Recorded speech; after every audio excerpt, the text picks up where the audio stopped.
And we jump into the game of the guy who just beat Hikaru Nakamura, Nguyen, against the Messi of chess. Two young guys. Who is going to win? Or maybe not two young guys.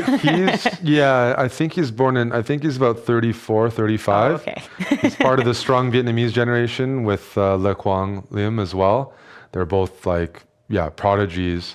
And so they've been around for a long time and can beat anyone on a good day. The good thing, like Hikaru lost, but he knows this field because Magnus isn't playing and there's a lot of strong players. Also means there's a better chance to come back because you kind of hope the guys at the top kind of beat up on each other. You know, it's how many players are really capable of scoring 10 points out of 11, 10 and a half where you can't catch up. One loss, you can afford one loss. More than that, that's a bit tricky. And Faustino, he has been playing very quickly so far in this game. He knows how important the clock is. He's making all of his moves immediately. Always has a time advantage in the beginning, it feels like. Yeah, he's playing a pretty safe opening. It doesn't have the best reputation in classical, but in blitz it's very effective. You can play quickly. You give white a little bit of the center here, but you've counterplay, space for your pieces. And part of the reason I like playing it is that white at some point needs to figure out how to use that space advantage and push through. And that takes a lot of time and energy. And usually when it happens, it also opens up some tactical ideas. So with space comes responsibility. And white has these nice looking pawns in the center.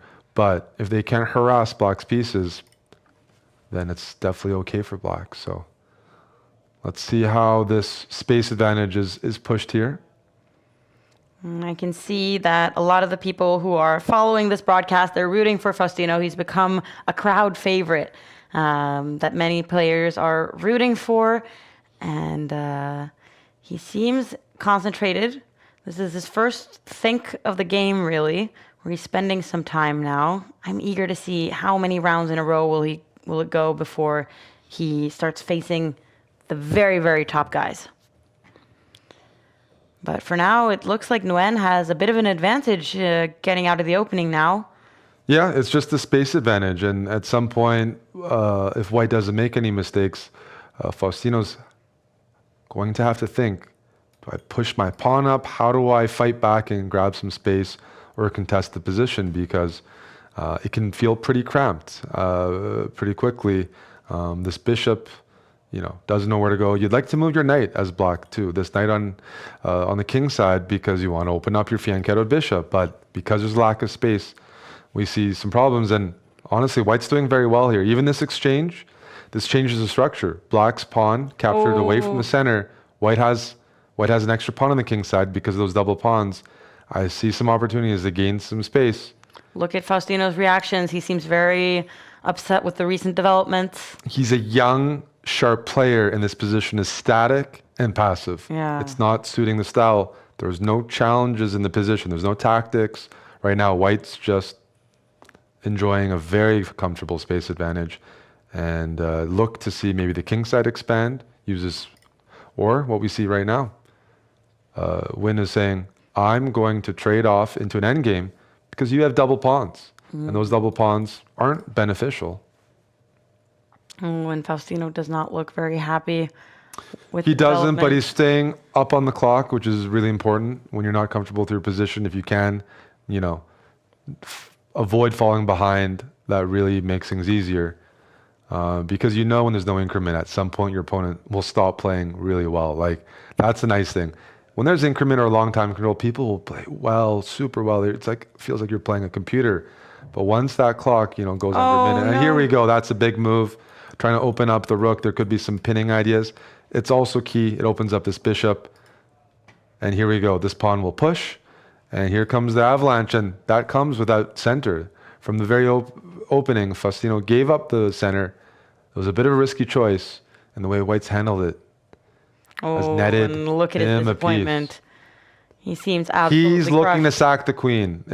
Yes, a queen sacrifice. What that means is queen for a rook. But black would like to install this bishop right over here, making white's king feel a little weak. And that's maybe a practical decision. And I like it It is a lost position, but with best play. And when you put the bishop here, I think white's job is to try to get rid of it, because that's the best piece. The best piece for Faustino is this dark squared bishop. That's the one thing white doesn't have. But honestly speaking, a queen for just a rook, this should be a win for white, 9.5 out of 10 times, pretty easily. And that's what makes it so exciting as well, that they don't have increment, because then there's always There a is little flighty hope. chances, and if it was a time scramble, I think I've played with Nguyen. He's around 3,000 bullets, so a very good bullet player. But you're right. It's a time scramble, blunders, things will happen. What do you do as black? Keep the pieces on the board. When you're behind in material, don't trade. So look for Faustino to maneuver his bishops in a way that you can't force them off. To keep the rook, notice the pieces, they're on dark squares. Black's pieces are on dark squares, so they don't get picked off by white's light squared bishop. Just trying to be a pest and trying to maintain a 30 to 40 second time advantage. Put the pressure on. When you're behind, sometimes the best strategy, let your opponent try to find the conversion. Problem is, here comes the queen. At some point, that queen versus rook advantage will be felt. And there is Targeting this loose pawn on the queen side. there's quite a bit of time left in this game, and I would say, Queen is activating. reading Faustino's body language, it doesn't seem like he's very hopeful that he's going to be able to swindle himself through this. And he's shaking his head so slightly. But it's the type of tournament, it is high stakes at the end of the day, and there's no point in resigning. Because as you resign, you have to wait for the next round anyways, Yeah. and there's a break. It's Yeah. like, let me try my best. Who knows? And miracles do happen in Title Tuesday. Like we've seen a couple of weeks ago, Magnus blundering mate in two. Like suddenly there can be some quick turn of events. And Faustino, he's still trying. Activated his rook. Oh, now the queen's looking to penetrate on the 7th. Oh. And that's going to be... It's not quite checkmate. We'll see how this concludes. But there's not even a threat from black. Everything's well defended. It's just up to white to figure out, do I want to try to trade everything off? We see this bishop move offering a trade, or look for checkmate. He's a principled player, happy with trying to trade. If I'm Faustino, I'm looking to keep that bishop on the board, but we're running out of real estate. The question is, can you slide the bishop into d3 to put pressure on this pin here? Yeah, and look, Nguyen is shaking his head. No, he's fine. He shook his head. I think he saw something, but there's a few different ways probably to win it. And if you want to be safe, maybe bishop g4. Oh, but he has to figure There's out. something that bothered him for sure. You're Yeah. right about that. Oh, look at Faustino. Is he getting a little bit hopeful? He is. I don't see. There's a ghost that wins these, and I understand why, but it's a ghost. There's.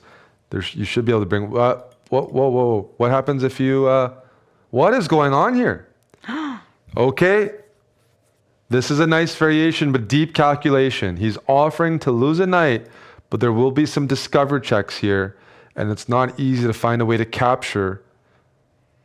Oh, but this is more exciting than we would have thought. For sure. You can take with the rook check, the king moves up. You take with the bishop, there's a discovery. King moves up, and there's no good check on the board. That's the problem. Oh. And the bishop this bishop is loose. Under 30 seconds. Oh, and Faustino, you He's can see looking his for eyes. a check. He's looking for something, but His eyes are circling the board. He's I trying to hold expect on. white to just move the bishop out of the way, hitting that. There we go. Exactly. And now he maintains the queen for the rook advantage. Still playing on though. It's under, at least it's under 30 seconds, but that's, as I said, white. He's 3,000, 3,100 in bullet. So very, very good. This is more than enough time to convert. And I expect the queen to actually, at some point, you push this pawn down the board and your queen and bishop coordinate some sort of kingside attack. Would it have been as easy if that pawn on the left was not there?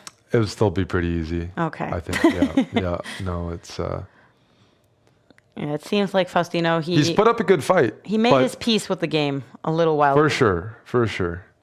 And sometimes playing these out, it's like good for you because you're still working on your resilience. And maybe against a lesser opponent, the way he played would have paid off. So I think, and you never know. Someone could mouse slip or I don't know, lose internet. That's the variance that comes online. But but look, there's very few seconds left. I mean, it wasn't that 4.1 seconds. That was closer than it needed to be. Closer than it needed to be.